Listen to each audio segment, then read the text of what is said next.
All right, so right here there's a rust hole, and so when the level of the tank gets high enough, it keeps filling the filler neck, but it also is just like splurting out here, and I'm losing diesel, and I'm also losing a ton of capacity in my tank as well, and I'm obviously dropping rust and stuff in the tank. So I don't want that to be the case, but this tank is pretty full. So the idea here is I removed the fuel pump, removed the tank, all that stuff. So I'm going to try to use the fuel pump to pump this diesel into these tanks, and see if I can save as much of it as possible. So we're going to use this thing just like that. See if it'll self-prime. Okay, there we go. Just like that. I've got a random assortment of fittings and stuff that are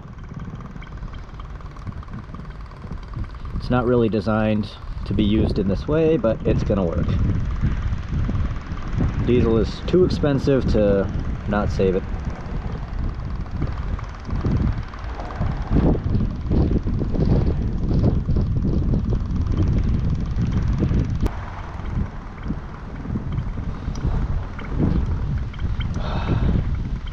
Exhausted. This thing died on me at the gas station.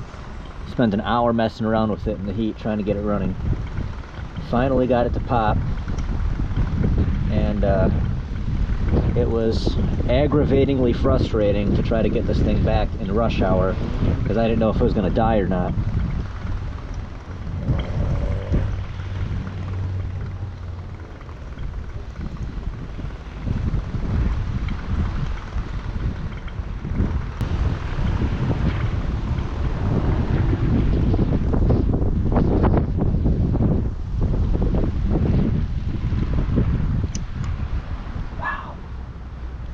Close.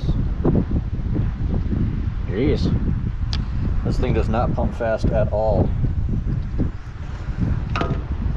Okay. All right, I'm gonna try a different pump, see if this thing does a little faster. This is a aftermarket fuel pump for this thing.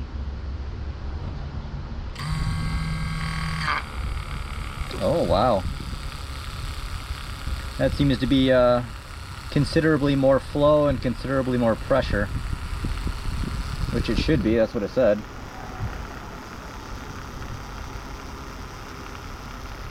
Self-primed pretty fast. And it looks like there's a filter on the bottom of this thing as well.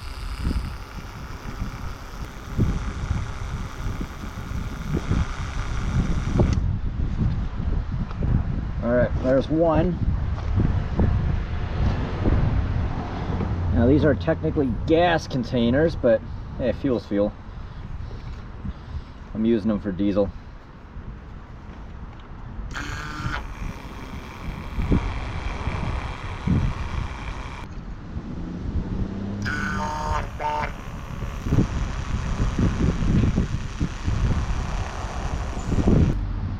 Alright, I got two gallons in there.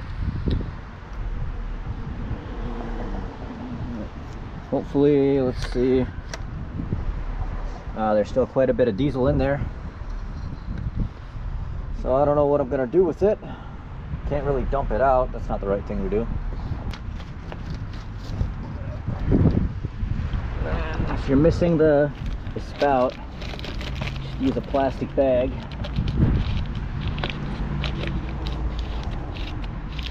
There's enough clearance in these caps, or these rings, or a plastic bag will fit in there just fine, and now we're not splashing around.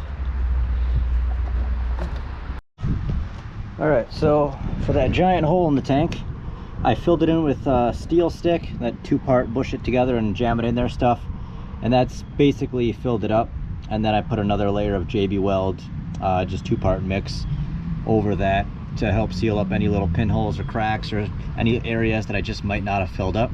Because that steel stick's kind of like a putty, and this JB Weld is more fluid, so it'll help fill in stuff that didn't quite get filled in.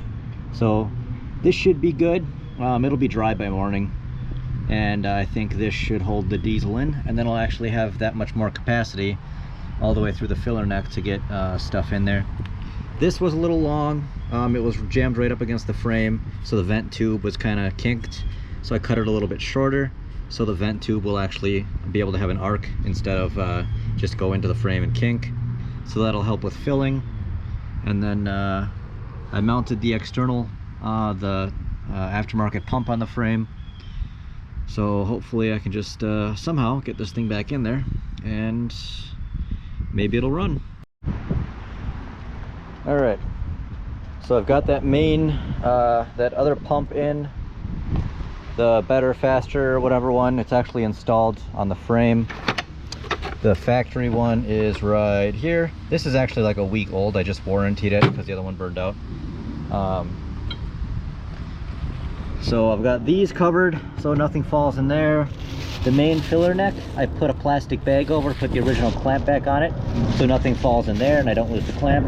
And then I cut apart my old radiator hose and put it here just to kind of protect it in case there is something in that area hitting it. I don't want that problem to happen again. That'll make it last a little bit longer. And then that aftermarket pump, come down here, let's see. Yeah, right there. Same location as the factory pump, but I've mounted the bracket to the frame and mounted the pump to the bracket. And there's only about 10 psi in this, so it's not hard at all to seal, so that's fine. And then everything's coming back here. This, you can see there was a kink there. It was too far out into the frame, so it was like restricted. That's the vent for when you fill it up. So if your tank isn't filling up very well, the fuel's not going in, likely the vent is clogged or kinked. So I've actually cut that line a little bit shorter on the tank so it can actually have an arc and not just a crimped bend right there. So it should fill up better now. And then while I'm here, let me take a look at this. Make sure this filler neck is okay. Yeah, I mean it's okay, it's fine. It'll go back on there. This looks like an old seal for something. This is the connector for the fuel level, and that looks like somebody's been in there, so that's an issue. So, all right, I'm gonna maneuver the tank back in here and figure out a way to lift it. Let me show you what's going on here. I've ran a strap from box to box all the way underneath.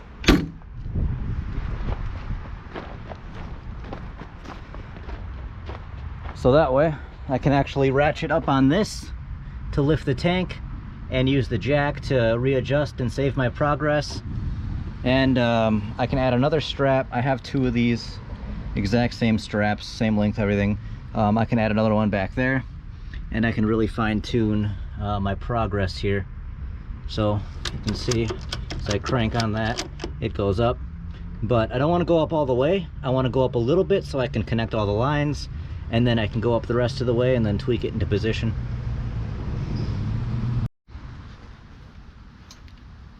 All right, so we have the fuel tank back in, and it's running, but it occasionally it just won't like it'll crank over, but it won't start. Even after it's just been running, you can shut it off and immediately try to restart it. It'll crank, but it won't start. And then while it's idling, it sometimes will just randomly shut off. And I've tested everything, tried everything. You know, I don't have an OBD1 scanner that works right now to be able to plug in and see what's going on. And the thing that I'm thinking after trying all sorts of stuff is the fuel shutoff solenoid here. I've tested it manually by adding power and ground to the connector, and it doesn't really seem like it's doing anything. It clicks a little bit, but not really with authority, like it's actually moving the plunger in there, and it's seeping. The O-rings are bad, so either way it has to be replaced. Luckily though, there's a 24-hour auto, or not 24, it used to be 24. It's open till midnight now, and it is now midnight, so I just squeezed in there. So 80 bucks later, I got a new shutoff solenoid. Super duper easy to replace. It literally just has a 13mm on top.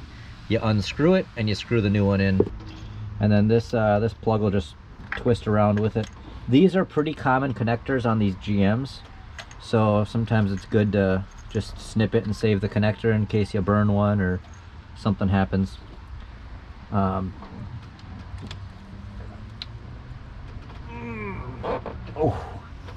that is tight. Not even gonna mess around with it, just gonna grab some power tools. All right, so on the way out, I'm okay with using power tools. On the way in, not a good idea.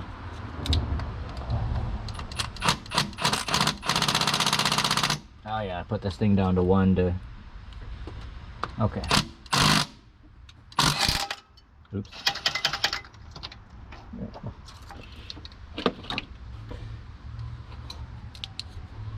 What did I just drop?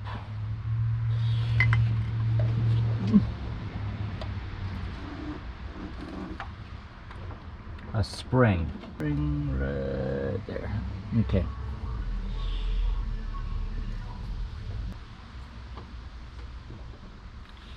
So they will sit better. Well, let me look down in there and make sure we're not missing anything. Once in a while there will be an O-ring or something that gets stuck down there.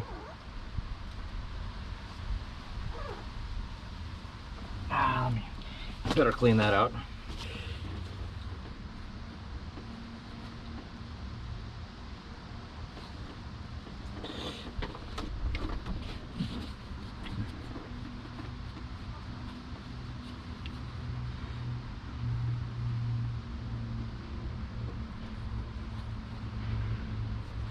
Right.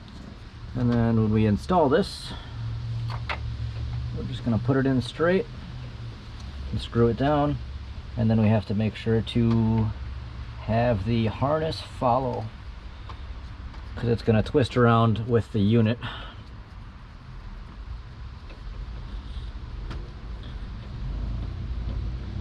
And then by hand, of course, if you just try to jam this in there with a power tool and you strip it out, you're pretty much stuck needing a whole injection pump now. Okay.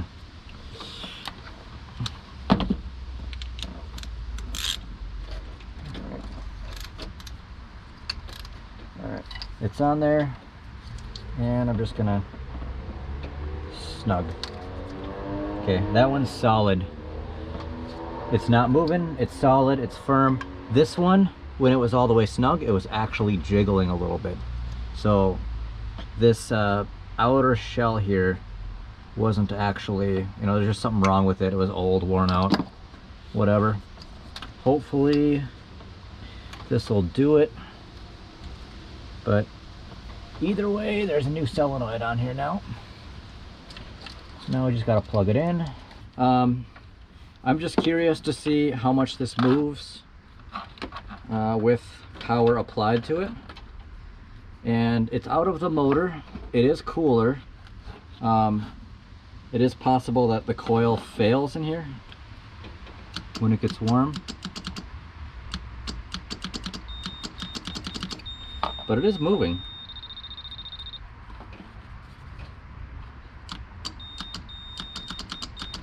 Polarity doesn't matter, it's a coil.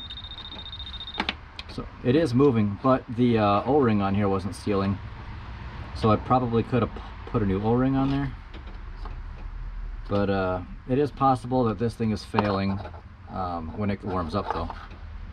And it's just old and wobbly. It doesn't actually sit on there tight. So whatever, got a new one, it's on there.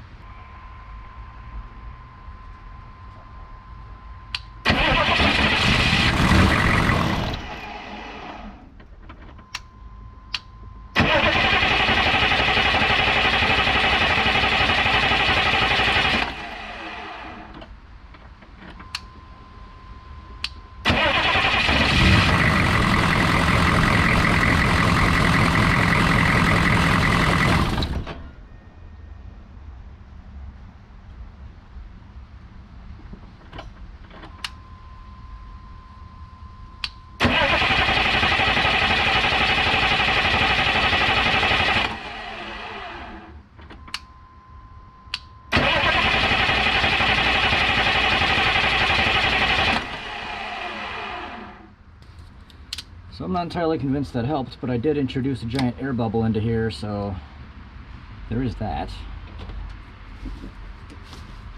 2,000 years later.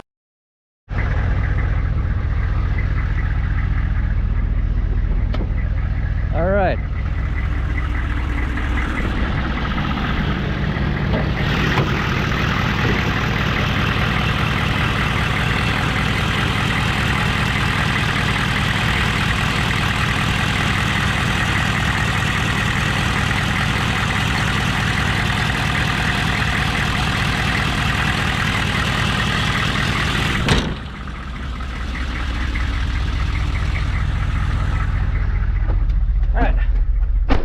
So the new fuel filter I put on, turns out the ring on that was actually bottoming out on the canister before the rubber was engaging.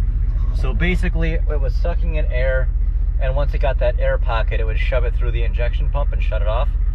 So once I figured that out and I put the old filter back on, I just drove it for, I've been driving around for 30-40 minutes now. So far so good. I'm gonna go for another hour, you know, make a big loop, test it out, stop, start, slow, you know, accelerate, highway, city, whatever. Just really good test drive, make sure everything's good.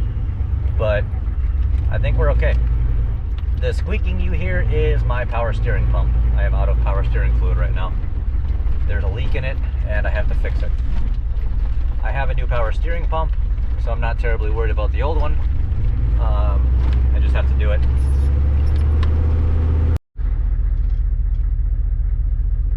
So since I dropped the whole fuel tank and redid everything down there, my fuel gauge is actually functioning.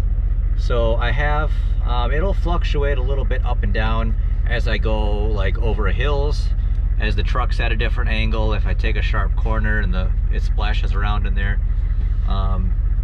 But my fuel gauge is actually working, so that is fantastic. I accidentally fixed that as well. So let's hop on 35E here, just make a loop all the way around through St. Paul, go down through South Minneapolis and come back.